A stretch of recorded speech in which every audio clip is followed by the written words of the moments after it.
TV11 के खुसूसी programme में आप तमाम का इस्तकबाल है। आज हैदराबाद नहीं बल्कि शहर हैदराबाद नहीं, तेलंगाना रियासत की अहम खबर हम आपको सामने बता रहे हैं। जो तेलंगाना प्रदेश कांग्रेस कमेटी के माइनॉरिटी डिपार्टमेंट के चेयरमैन, जो गुज़िश्ता 30 से भी ज़्यादा सालों से कांग्रेस पार्टी में अपनी खिदमत अंजाम दी है और कई हुकूमतें देखे हैं, कई वज़ीरों को देखे हैं, कई चीफ मिनिस्टरों को देखे, उसके बाद आज ऐसी क्या वजह है उनको कांग्रेस पार्टी को वो खैरियाबाद करते हुए वो पार्टी को रिज़न करती है। हम इस बारे में बात करने के लिए हम शेख अब्दुल्ला सोहेल साहब से यहाँ पर आए। बताइए, सबसे पहले ऐसी क्या वजह है जो आज आपको कांग्रेस पार्टी को इस्तीफ़ा देना पड़ा? बड़ी तकलीफ़ से देना पड़ा। ऐसा नहीं है कि मैं क्या हूँ, मतलब खुशी खुशी रिज़ाइन किया हूँ। मैं 34 ईयर्स से कांग्रेस पार्टी में कांग्रेस का उरूज जवाल सभी देखा हूँ, मगर आज एक ऐसी आइडियोलॉजी हमारे कांग्रेस पार्टी में वर्क कर रही है जिसकी मैं हज़म नहीं कर सक रहा हूँ, जिसकी मैं सोच नहीं, जिसके साथ मैं चल नहीं पा रहा हूँ। मैं एज ए माइनॉरिटी चेयरमैन मैं पूरे तेलंगाना का दौरा किया हूँ, बहुत बार गया हूँ। कांग्रेस की पॉलिसी ले लेके, कांग्रेस के जो भी हमारे को आर्डर्स आते थे डोर टू डोर गए। मगर आज मैं कुछ ऐसे लोगों को पार्टी में टिकट दिया गया है, बीजेपी से आते ही जो है एकदम टिकट दे दी गई है। उन लोगों का प्रचार मैं एज ए माइनॉरिटी चेयरमैन नहीं कर पा रहा था। मेरा खल्ब और मेरे को इजाज़त नहीं दे रहा था मेरा ज़मीर कि मैं ऐसे लोगों की प्रचार करूँगा जाके आदिलाबाद में, हमनगर में, मेरे से नहीं हो सकता। लिहाजा मैं बेहतर यही समझा कि मैं पार्टी छोड़ दूँ। और बताइए, आप रेवंत रेड्डी के ऊपर अभी चंद मिनट पहले प्रेस मीट के दरमियान आप कई इल्ज़ामात लगाए कि रेवंत रेड्डी ने कांग्रेस पार्टी के टिकट्स नहीं, कांग्रेस पार्टी को बेच दिया गया है। इस बारे में आप क्या कहना चाह रहे हैं? मैं यही बोल रहा हूँ कि वो एक हमारे कोमटिरेड्डी वेंकट रेड्डी साहब का जो था कि 50 करोड़ देखिए इन्होंने जब PCC प्रेसिडेंट बने हैं, और हम समझ रहे थे कि शायद 2 साल इन्होंने कांग्रेस में रहकर जो है कांग्रेस की आइडियोलॉजी को अपना लिया, बट नहीं, उन्होंने उनका दिमाग शुरू से क्लियर था। उन्होंने जो है 2 सोच से काम कर रहे थे। एक तो पैसा लगा, पैसा कमाएंगे, और दूसरा जो है बीजेपी के लोगों को टिकट देंगे। तो आज 25% ऐसे लोगों को टिकट दिया गया है जिनका कांग्रेस से दूर दूर से कोई ताल्लुक़ नहीं। शेख अब्दुल्ला सोहेल साहब, एक चीज़ बताइए आप, एक वक्त ऐसा था जब कांग्रेस पूरी ख़त्म हो चुकी थी, ऐसे वक्त पर यहाँ पर आप तेलंगाना रियासत में जो झंडा तो छोड़ दो, बहुत दूर तक कांग्रेस पार्टी के लोग भी नहीं थे, ऐसे वक्त आप काम करें, तो आप इस्तीफ़ा देने से पहले या आप बात करने से पहले हाईकमांड क्या आपसे बातचीत नहीं की क्या? हाईकमांड को पता ही नहीं कि मैं इस्तीफ़ा दे रहा हूँ। मेरे लोगों को भी नहीं मालूम है कि मैं इस्तीफ़ा दे रहा हूँ। मैं बस अपनी दिल की बात सुना, रात भर सोचा, सुबह में नमाज़ पढ़ के जो है मैं अल्लाह से दुआ करा कि अल्लाह सही फ़ैसला करने में मेरी मदद फरमा, और मैं अपना फ़ैसला लिया। मैं फ़ैसला लेने के टाइम पर भी बहुत तकलीफ़ में था, क्योंकि 34 ईयर्स कोई छोटी वक्त नहीं होता है। इसमें मैं बहुत से मेरे पास ऐसा चीज़ें हैं जो मैं बोला तो शायद अब तो ऐसा लगेगा कि मैं एक ऐसे जगह वक्त ख़राब कर दिया, मगर 3 तारीख को हाई कमांड को भी एहसास हो जाएगा कि ये जो जिस शख्स के साथ मिलके यहाँ कांग्रेस का जो खात्मा करने के लिए जिस शख्स के साथ मिलके सपोर्ट किए, उसकी पूरा खुलासा 3 तारीख को सामने आ जाएगा। हाई कमांड जब इंक्वायरी करेंगे तो उनको भी सामने आ जाएगा। मगर मैं हाई कमांड से यही गुजारिश करा था पिछले 15 दिन से कि देखो, टिकटा सोच समझ के देना। जो जिसको काम कर रहा, जो कांग्रेस का लॉयल है, जो कांग्रेस को पकड़ के रहता है, जो कांग्रेस में काम किया है, इतने साल रहा है, उसको टिकट देना, उसके फेस वैल्यू पे देना, उसको उसका वर्क देख के दो, उसके सर्वे में दो। ठीक है, आदिलाबाद से साजिद भाई दुनिया का काम करे, आप नहीं देना चाह रहे तो सुजाता को दे सकते थे। आप कोई हिंदू को देना चाह रहे तो सुजाता को दे सकते थे। लेडी, डायनेमिक लेडी है, अच्छा काम करी सो लेडी है। महिमनगर में मैं उबैदुल्ला नहीं दे रहे तो ठीक है, नहीं दे रहे। वहाँ कांग्रेस में हमारे हिंदू लीडर्स बहुत है, उनको देना था। मगर आप ऐसे RSS वालों को, बीजेपी वालों को लाके फटाफट टिकटां दे रहे। TRS में बाप बेटे को दियो, बोले नहीं दिए तो लाके यहाँ दे रहे। उदयपुर डिक्लेरेशन में बड़े कांग्रेस के पूरे हाई कमांड के लोग बैठ के डिसाइड करे, वाट लगा दिए यहाँ पर। तो इतना समझ में आ गया कांग्रेस पार्टी में आज पैसे से कुछ भी हो सकता है। शेख अब्दुल्ला सोहेल साहब, एक चीज़ बताइए, देखिए हल्के मतलब हम बात करते हैं कांग्रेस पार्टी की। कांग्रेस पार्टी मतलब पीजीआर बोले तो कांग्रेस, ऐसे उनके बेटे को पी विष्णुवर्धन रेड्डी को हल्के जुबली हिल्स से, जो उनका बेहतरीन नाम है, अभी आप कह रहे थे 6 हलकों का, पहले एक हलका था जो जिसके 6 हलके बने हैं, जहां पर उनका नाम है, और उन्हें गरीब गुरबा लोग उन्हें अभी भी भगवान समझकर वो करते हैं। मगर ऐसे कांग्रेस पार्टी के लीडर को, विष्णुवर्धन रेड्डी को भी टिकट नहीं दिए। इस बारे में आप क्या कहना चाह रहे हैं? नहीं, ये तो बहुत अफसोस है, क्योंकि हाईकमांड जो है 2 साल से ये बहुत बता रहे हैं कि सुनील की रिपोर्ट में सर्वे में नाम आना, हम और के सर्वे कर रहे हैं, आरजी के एक अलग सर्वे है, डीके की अलग सर्वे, बहरहाल 50 किस्म के नामा बोले गए सर्वे है, मगर कोई सर्वे में भी विष्णु का नाम 0 नहीं था, विष्णु का नाम ऊपर था। विष्णु को हटा के वहाँ पर ला के देना, और ये देखो, ऐसे आदमी जो कांग्रेस से जुड़े हुए और कहीं नहीं गए।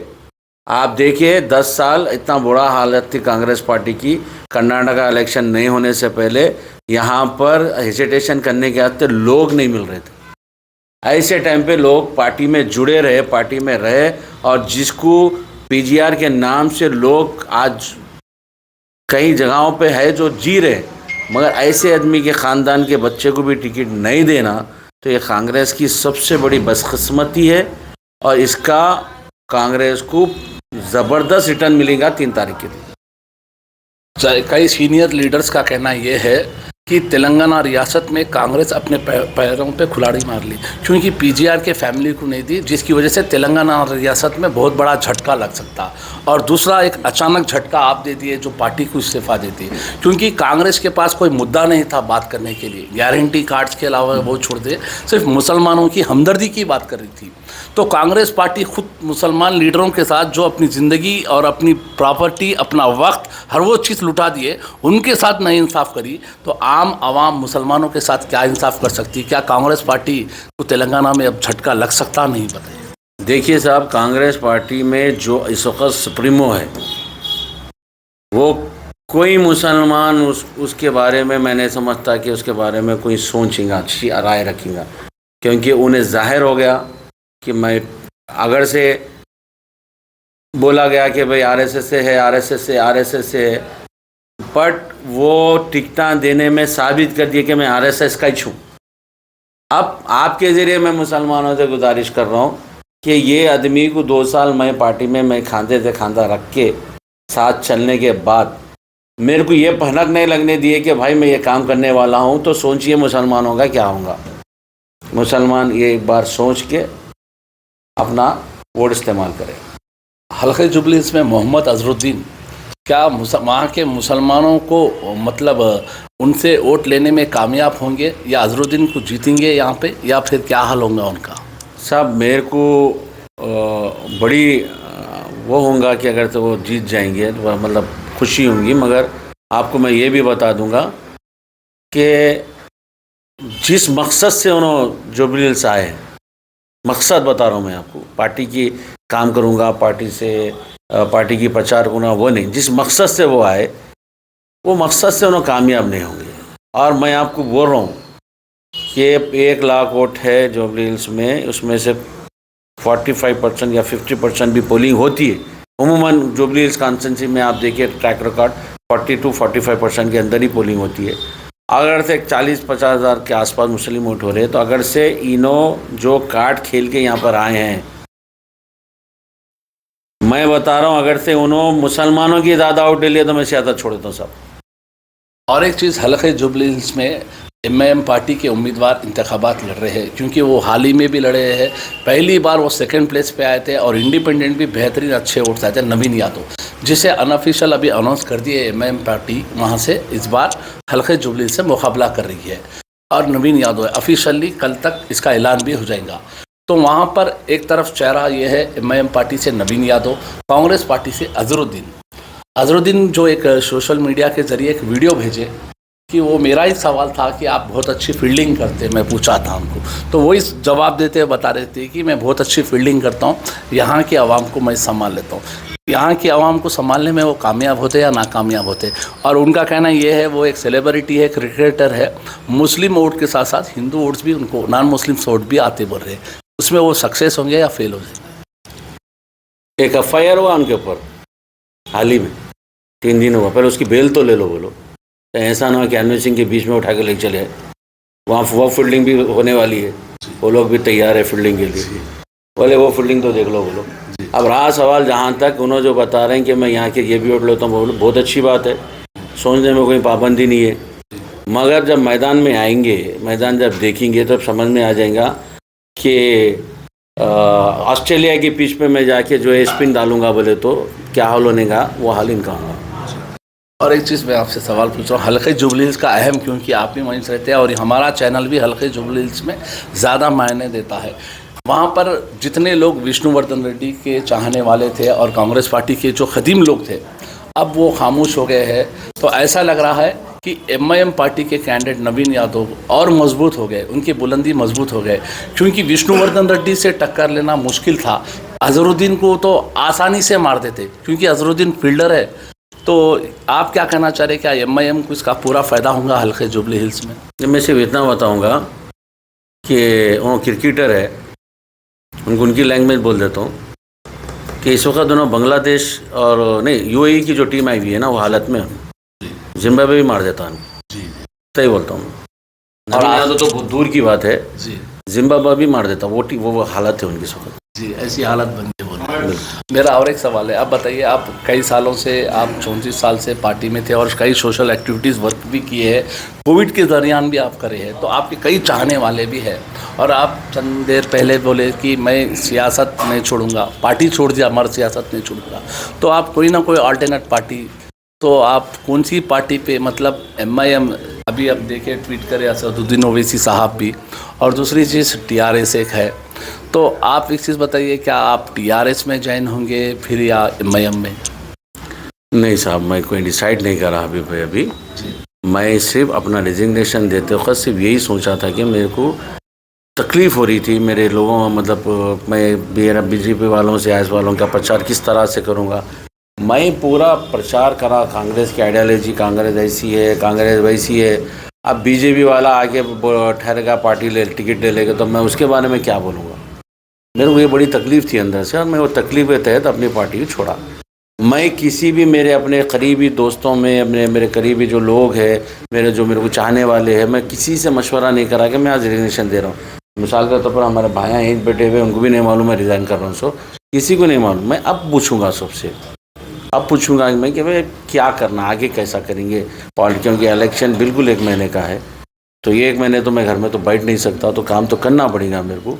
तो मैं किस तरफ जाऊंगा, मैं क्या करूंगा, मैं लोगों से बात करूँगा। हमें इत्तला मिल रही है हमारे जो सोर्स इंफॉर्मेशन से, अभी मतलब जैसे आपका इस्तीफ़ा मंजर आम पे आ गया, उसके बाद असदुद्दीन ओवैसी साहब का ट्वीट आ गया, क्योंकि असदुद्दीन ओवैसी साहब अक्सर कभी भी ट्वीट ही नहीं करते हैं, मगर आपको इमीडिएटली रिएक्ट है, तो उसका इशारा ये है कि रुखा आ गया आपको, और उनकी भी कोई टीम भी आपसे बातचीत कर रही है और आप बहुत जल्द ज्वाइन या उनको फिर सपोर्ट करेंगे, हमें ऐसे तला मिल रही है। कहाँ तक सही है? अभी भाई मैं आप रिज़ाइन करके, मेरे पास दोनों फ़ोना मेरे पास नहीं है जी, मेरे लोगों के पास है, तो मेरे को कौन सी टीम में से बात करना चाह रही वो मेरे को तो नहीं मालूम, कोई कर रहे कांटेक्ट मेरे को नहीं मालूम। हाँ, आपके ज़रिए मैं दूसरे लोगों के भी, हमारे प्रेस भाई के ज़रिए मालूम हुआ कि मैं देखा भी असद भाई जो है मेरे ट्वीट को जो है रीट्वीट करे, उनका शुक्रिया। बस मेरी तकलीफ़ जो थी मैं अपना ट्वीट करा हूँ, अगर से उन्होंने जो है वो चीज़ को थप्पा मारे हैं तो उन्होंने सही है, मैं गलत हूँ, क्योंकि उन्होंने बहुत पहले से बोल रहे हैं, हम बाद में सुने, तो मैं इनका शुक्रिया अदा करूँगा, मगर मैं कभी कोई डिसाइड नहीं करा कि पार्टी कौन सी जाऊँगा। बहुत बहुत शुक्रिया। ये थे शेख अब्दुल्ला सोहेल साहब, जो अपने सारे इस बारे में तफसीलात बता रहे थे। वो गुज़िश्ता 34 साल से अपनी खिदमत अंजाम दे रहे थे कांग्रेस पार्टी में। उस वक्त से जिस वक्त कांग्रेस पार्टी का झंडा और डंडा पकड़ने कोई नहीं था, उस वक्त हैदराबाद सरजमीन के साथ साथ पुराने शहर में भी वो अपनी कांग्रेस पार्टी को ले गए और काफ़ी मेहनत किए। 34 साल अपनी ज़िंदगी हर वो चीज़ से लगा देने के बाद भी कांग्रेस पार्टी उनके साथ नाइंसाफ़ करी है, और इनडायरेक्टली ऐसा हैदराबादी लैंग्वेज में चोर के हाथ में चाबी दे दी, ऐसा रेवंत रेड्डी के हाथ में टीपीसीसी प्रेसिडेंट दे दिए। उसके बाद यहाँ पर वो एक बिजनेसमैन की टेक्निक से पहले 50 करोड़ से लिया जाए प्रेसिडेंट की हैसियत से और टिकटों को बेचने, ऐसे बहरहाल शेख अब्दुल्ला सोहेल ने कई लोगों का इल्ज़ाम है करोड़ों रुपए में टिकटें बिके हैं और सिर्फ यहाँ पर टिकटों को काबिलियत को नहीं देखी जा रही है, टिकटों को बेचा जा रहा है क्योंकि पी जनार्दन रेड्डी के बेटे विष्णुवर्धन रेड्डी को भी नहीं दिए। उसके बाद हल्के जुबली हिल्स में भी कई गुस्से का इजहार है।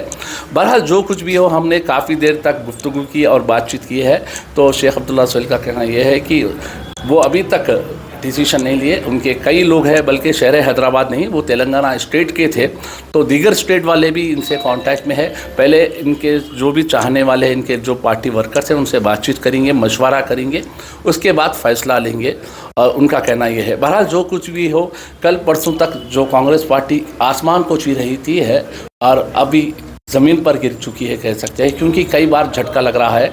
ये बहुत ही बड़ा झटका, क्योंकि कांग्रेस जो 6 गारंटी बोल रही है वो बीआरएस का कॉपी पेस्ट है। बीआरएस का कहना ये है। बहरहाल जो कुछ भी हो, मुसलमानों के ऊपर डिपेंड होनी कांग्रेस पार्टी के लिए ये बहुत ही बड़ा झटका है, क्योंकि एक मुसलमान हैसियत से और माइनॉरिटी चेयरमैन जो 34 साल गुलिस्तान पार्टी के लिए काम किए, उसके साथ उनके लीडर्स और उनके कई लोग हैं कांग्रेस पार्टी के जो उम्मीदवार है, मुसलमान भी है, नॉन मुस्लिम्स भी है, जो पार्टी के लिए हॉनेस्टली इंसाफ से काम करे हैं, जुल्म से पार्टी में रहते हुए केसेस बुक करा लिए, ऐसा कई करने के बावजूद भी वो पार्टी उनके साथ नहीं इंसाफ करी। तो क्या आवाम के साथ, बहरहाल जो कुछ भी हो, कल परसों तक जो 60-70 कह रहे थे, अब ऐसा महसूस हो रहा है 6-7 कह सकते हैं, वो हाल कांग्रेस का होने वाला ऐसा महसूस हो रहा है। हम किसी के तायद, किसी के खिलाफ नहीं, जो हालात चल रहे हैं उस बारे में हम बात कर रहे हैं। बहरहाल जो कुछ भी हो नाज़रीन, हम बात कर रहे थे तेलंगाना प्रदेश माइनॉरिटी चेयरमैन, जो अभी तक चेयरमैन थे कांग्रेस पार्टी के स्टेट के, शेख अब्दुल्ला सोहेल साहब से। अब मैं बहुत बहुत शुक्रिया अदा करता हूँ शेख अब्दुल्ला सोहेल साहब, जो इतने गम में और इतने अपसेट होते हुए भी मुसलसिल सारे मीडिया वालों को अपना वक्त ज़ाया देते हुए रिपीटेड आंसर दे रहे, मैं उनका बेहद शुक्रगुजार हूँ। तो नाज़रीन, ये था आज का खुसूसी पॉलिटिकल पंच प्रोग्राम। तेलुगु, उर्दू, हिंदी, इंग्लिश के साथ साथ पॉलिटिकल पंच और क्राइम न्यूज़ के लिए देखते रहिए TV11 न्यूज़। कैमरामैन सैयद महराज के साथ मैं सैयद हबीब, TV11 न्यूज़ हैदराबाद।